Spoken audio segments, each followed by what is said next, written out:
Welcome to LabMinutes.com. In this video, we'll be showing you how to configure SNMP on a Cisco router. SNMP version 2 is probably the most popular version that's being used out there today, although with version 3 you have the added benefit of the authentication and the packet encryption. But in this video, we're just going to concentrate on the version 2. On our diagram here, we will be using router R1 as our test router, and we have an SNMP, or acting as an SNMP server at a .32.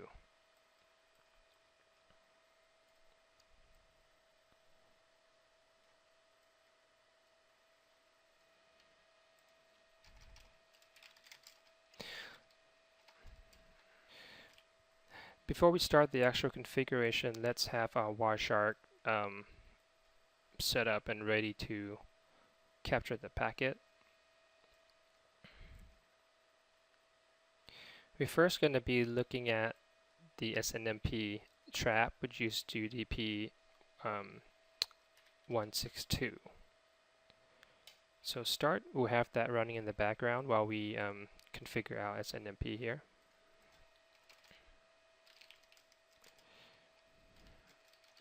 First, we are going to configure access lists to allow certain IPs, or in this case our SNMP server, to be able to pull or access the MIPS on the router.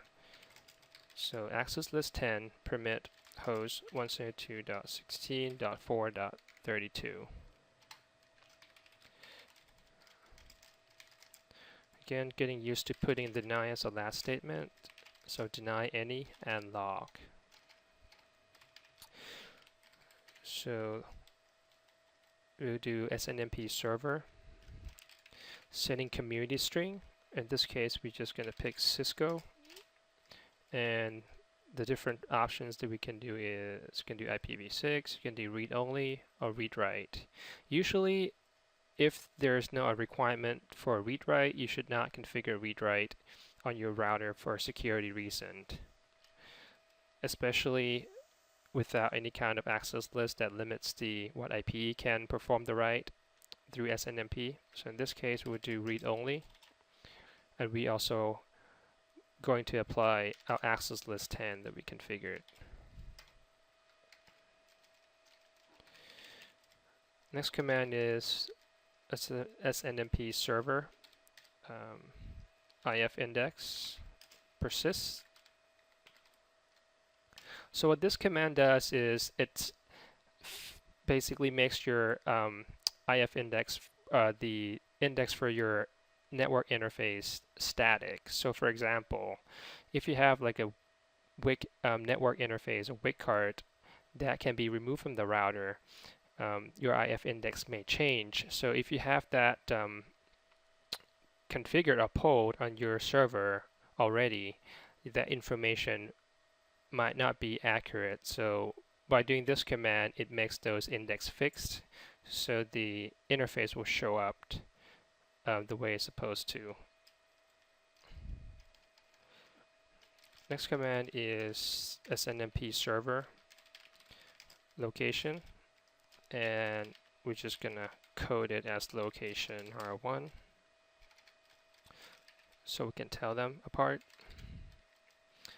SNMP, we can specify the DSCP at the packet header of the SNMP packet. Here we're going to do AF31, or that's equivalent to the value of 26. Next we do SNMP server contact. Here we're just going to put LabMinutes.com.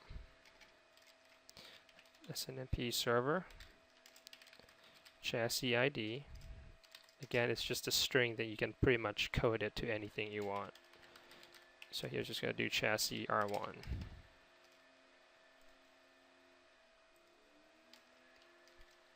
Okay, next we are going to configure SNMP trap, although there's also an SNMP inform.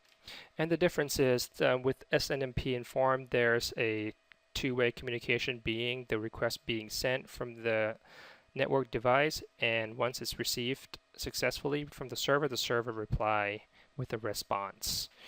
Compare that to a trap. A trap is a one-way communication. So once the device sends a trap, it would not send it again, even though the server may not have received the message. Here we would do just the regular SNMP trap. First, we're going to do locking history to specify what locking or syslock message level that you will send to the SNMP or in the form of SNMP packets. We're going to do debug, locking history debug. And we specify the server that will be receiving the trap. So 4.32, and then you can see you can either choose inform or trap. Here we'll be doing version 2, or although you can also do 3. String is Cisco. Let's make sure we do trap.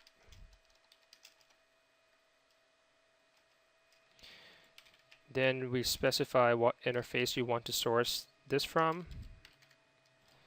So trap source, we'll do loopback.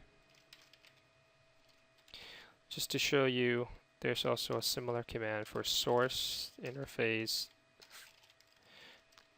inform, and you can also do loopback if you choose to do inform instead of trap. Here we have SNMP server enable trap. Before we hit enter, we can do question mark, and you can selectively enable the type of messages you want to send through the SNMP trap. If you don't specify anything, it's just going to enable everything. And you can see that when you do run show run SNMP. And here's are the command that we have entered so far, as well as all type of messages that we have enabled for the SNMP trap.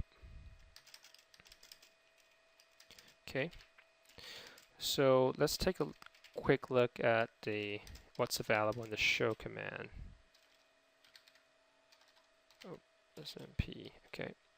So you can do chassis, it's just the string that you have entered for the chassis. You can do community.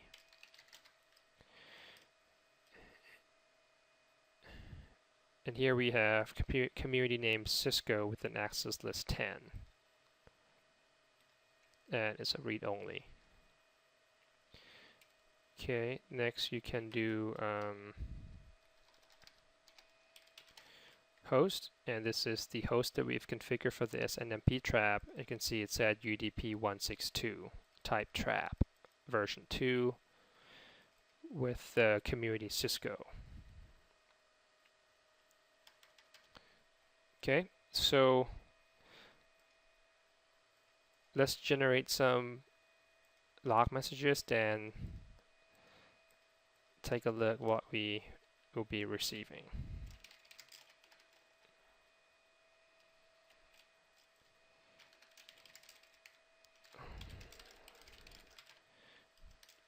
So we're going to be using our loopback one as our test loopback. I'm going to shut it down.